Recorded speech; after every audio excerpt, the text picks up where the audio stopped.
Alhaji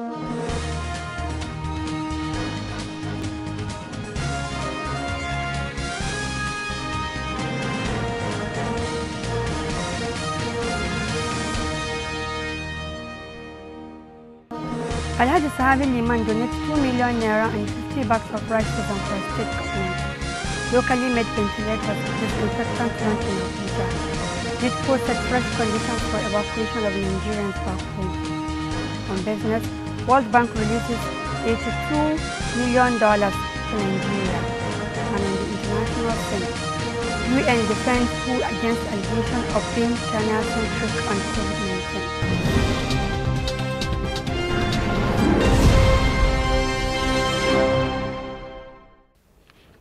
Welcome to Standard West Television News. My name is Samira Ibrahim. Now the news in full. Zamfara State Deputy Governor Barrister Mahdi Aliyu Gusau had received a donation of 2 million naira and 50 bags of rice on behalf of the State Executive Governor Dr. Bello Muhammad Matawallan Maradun from a renowned businessman in the state. Speaking while receiving the donation from the committee members on behalf of the donor, Alhaji Svtv Liman Sanan Kaura, Barrister Mahdi Aliyu Gusau commended the good gesture of the philanthropist for complementing the effort of the state government in reducing the hardship being caused by the global coronavirus pandemic that forces people to stay at home. The Deputy Governor assured the committee that the state government will ensure judicious distribution of the foodstuffs and cash to the target beneficiaries as intended by the donor. Barrister Mahdi Aliyu Gusau called on other well-to-do individuals in the state willing to donate in cash or in kind to come forward, as the state government has already constituted committees to champion the process. Speaking earlier, leader of the donors delegation, Alhaji Kabiru Sahabi Liman, said they have further directed them to deliver his contributions to the state government for onward distribution to the needy. In attendance at the occasion were the Secretary Impact and Relief Committee, Alhaji Yakubu Sani Haidara, MNI, Director General Protocol Affairs, Alhaji Aliyu Sani Garba Bike, PPS Umar Aminu Gem, Alhaji Tukur Dan Fulani, Press Secretary, Office of the Executive Governor, Jamilu Ilyasu Birnin Magaji, among others. To fight the coronavirus pandemic ravaging the world, the federal government has inaugurated Made in Nigeria ventilator. It also opened disinfectant tunnels and doorways that will be placed at the entrance of public institutions, schools and malls that are produced with sensors. The doors will spray disinfectant on people walking through the tunnels. Minister of State for Science and Technology, Mohammed Abdullahi, who inaugurated the equipment on Wednesday in Abuja, said that an agency under the ministry, National Agency for Science and Engineering Infrastructure, NASENI, produced the equipment in an answer to Mr. President's call to find the solution to handling the pandemic. He said that the government will make NASENI produce the ventilators and disinfectants in large quantities for distribution to different parts of the country to curb the spread of the virus. He said the product can beat other inventors that they saw outside the country and expressed satisfaction with NASENI because their product can greatly improve the public health safety of the country. Governor Aminu Bello Masari of Katsina State had ordered a partial relaxation of the lockdown order on religious activities, particularly Friday Jumu'at prayers and Sunday services. A press statement, which was signed by the Secretary to the State Government, Mustapha Muhammad Inuwa, and made available to newsmen in Katsina State, said Muslim faithful will henceforth be allowed to observe their Jumu'at prayers under strict health security guidelines. The SSG further stated that the measures were directed by Governor Aminu Bello Masari as a follow-up to the outcome of their meeting held between religious leaders, traditional leaders, religious security agencies, and the state government. He said the suspension of Friday prayers has been lifted with immediate effect, but to be conducted under some stipulated health security guidelines. He said the imams should, however, avoid prolonged sermons in order to discharge their followers within short period. The SSG further advised people to maintain and strictly adhere to all rules and regulations provided by the health expert in fighting the pandemic. Similar action lifted The restriction order on Sunday worship service by Christians is also expected to be issued. The nation recalled that during the lockdown restrictions on Jumu'at prayers and Sunday services by the state government, some forced residents along the border areas between Katsina and Kano State, particularly from Funtua, Bakori, Malumfashi and Kafur, temporarily migrated to Kano to observe Jumu'at prayers. The nation interviewed some of the people who said they can't endure stay in their areas without praying, insisting that even if the close down order takes a year, they will continue going to Kano to observe their prayers. Some Kano towns that welcome the visitors into their mosques for prayers include Dankedi, that shares boundary with Gangara town, Kutama boundary with Makauchi, all in Malumfashi local government council. Nasarawa State Governor Abdullahi Sule has said plans are at advanced stage to convert the hostels built for Almajiri School during the administration of former President Goodluck Jonathan into a 300-bed isolation center. The Almajiri Hostel, which is currently hosting internally displaced persons (IDPs) from Taraba State, is located in Shabu, Lafia North Development Area. Governor Sule disclosed this on Tuesday while hosting officials of the Nasarawa State Student Association (NASA), who were at the government house on a courtesy call. He said even though the state is yet to record any case of COVID-19, still there is every need to prepare for any eventuality, especially with the state proximity to Abuja, which has continued to record more cases of the virus. The Nigerians in Diaspora Commission (NIDCO) on Tuesday issued fresh conditions for the evacuation exercise of Nigerians stranded in the United Kingdom arising from the COVID-19 pandemic. Over 1,000 Nigerians in the UK are said to have applied to NIDCO for evacuation from the UK back to their fatherland. In an electronic mail sent to applicants, a copy of which was received by the nation, the Commission listed proof of a COVID-19 case as a key requirement for intending returners. This is aside the initial condition that intending returners will have to pay for the cost of their flight from the UK to Nigeria. A statement signed by Inyang said they have received application for evacuation from the UK during the COVID-19 period.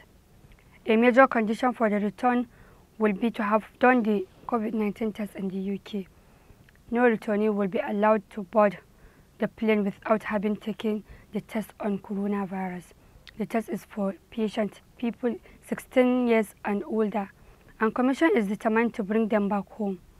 NIDCO, according to the statement, explained that while it understands that it may be difficult for some intended returners to have the test done through the UK NHS, as some may not meet the NHS conditions, it however advised that Nigerians in the UK interested in having a private COVID-19 laboratory test within the United Kingdom may consider using private laboratories approved for such tests by the UK government.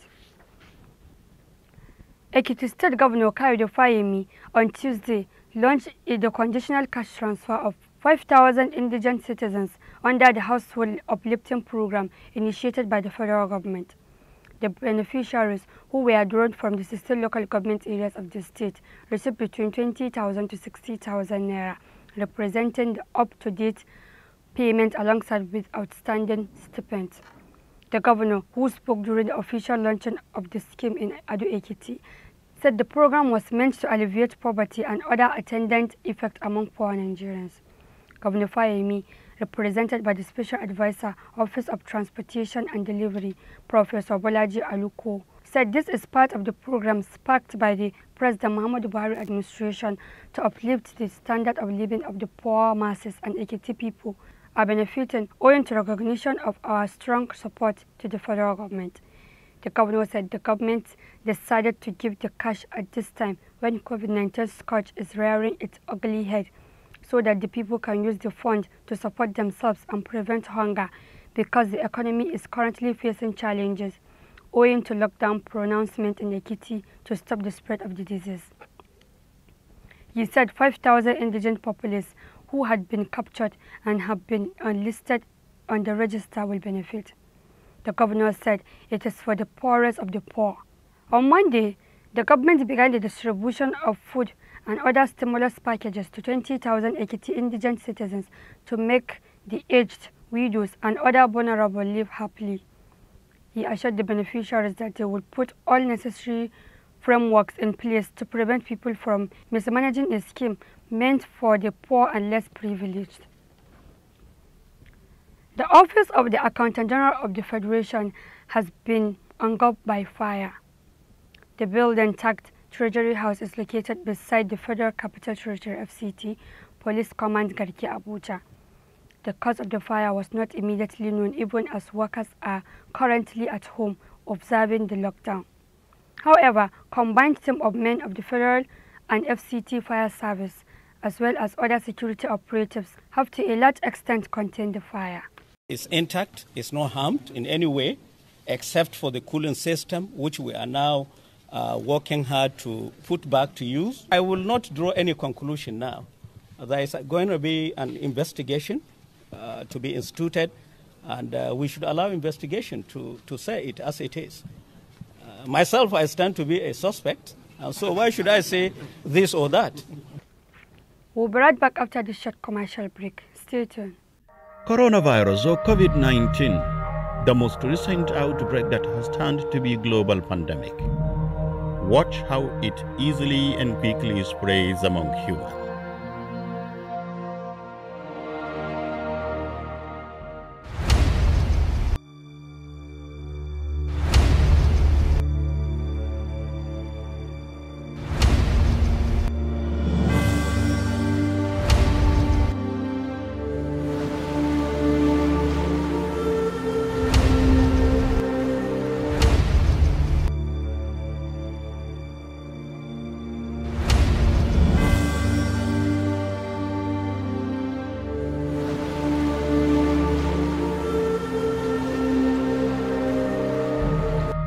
That you can save your life and save the lives of many others by keeping yourself and your environment clean. As part of your civic responsibilities, you should help the government to maintain a clean environment in its determined effort to prevent any outbreak of coronavirus COVID-19 in the states. For your own safety, you should ensure regular washing of your hands with soap under running water or use sanitizer. Avoid body contact and avoid big gathering of people. In case you notice any symptoms of coronavirus, like difficulties in breathing, high body temperature, running nose, feverish condition, you should immediately contact any member of the contact committee on the outbreak of coronavirus COVID-19 on the following numbers: 081 65 40 86 96, 081 05 00 988, or 080-6303-5385. A stitch in time, they say, saves life. This message is from Standard Voice Television, Svtv, Seoul, Zamfara State, Nigeria. Welcome back on Business. Over to Rita.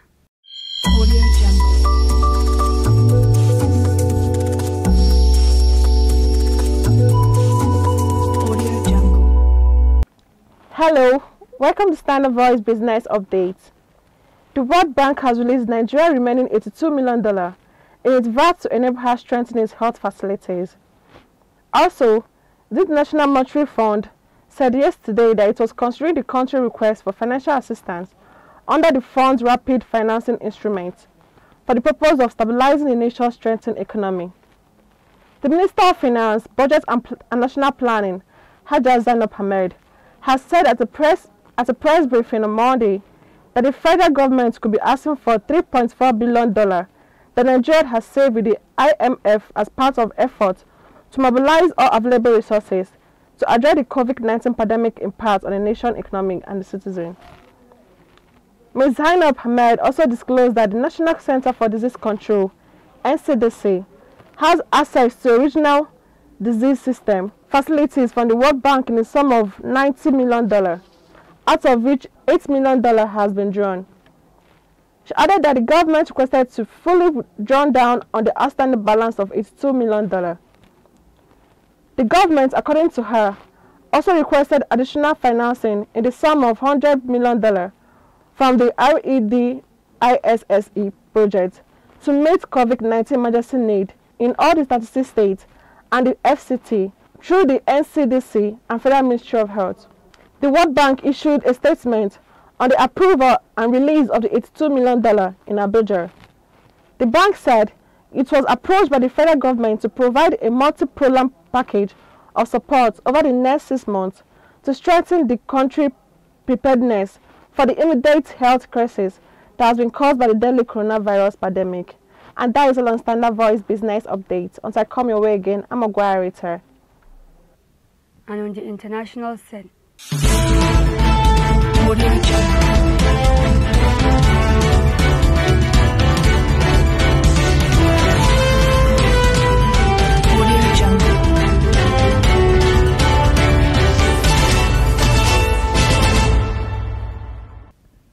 The United Nations UN has defended the World Health Organization WHO against criticisms that it gave bad advice during the coronavirus pandemic outbreak in China.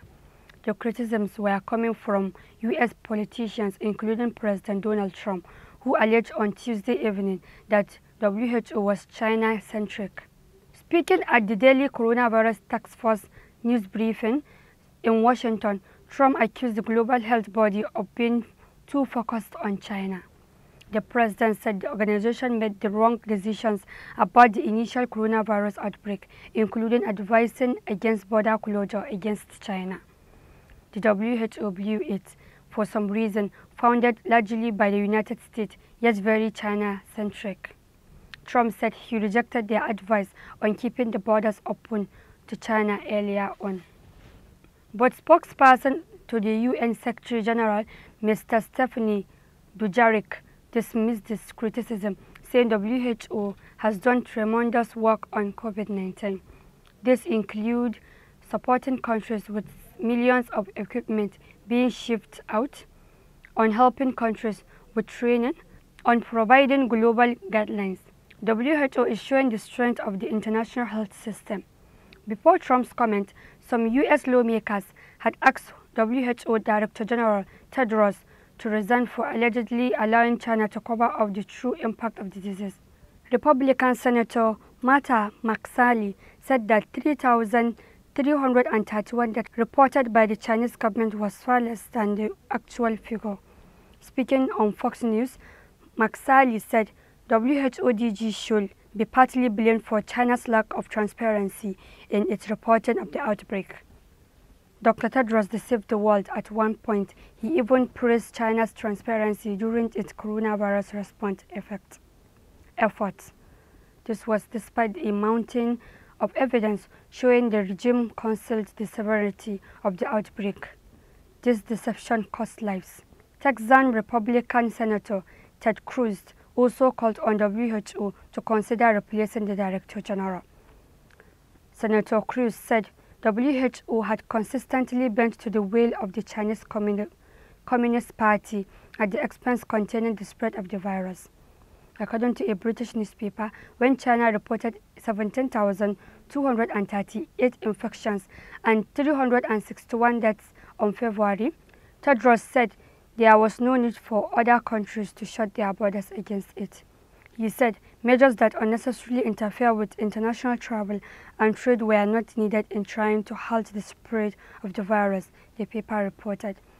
China has recorded 3,331 COVID-19 deaths and 81,708 infections, but many have speculated that this number is much higher and that China is trying to cover up the true reality of the spread. That has been the news from Standard Voice Television. To end the news, a quick look at the major headlines. Alhaji Sahabi Limon donates 2 million naira and 50 bags of rice to Central State Government. Locally made ventilators to the captain launched in Abuja. Which caused fresh conditions for evacuation of Nigerians back home. On business, World Bank releases $82 million to Nigeria. And on the international scene, UN defends WHO against allegations of being China-centric on COVID-19. That's the news. On behalf of the production crew, Head of News and Current Affairs, Ibrahim Garbatini, wishing you a very good, wishing you a pleasant day. Keep watching Standard Voice.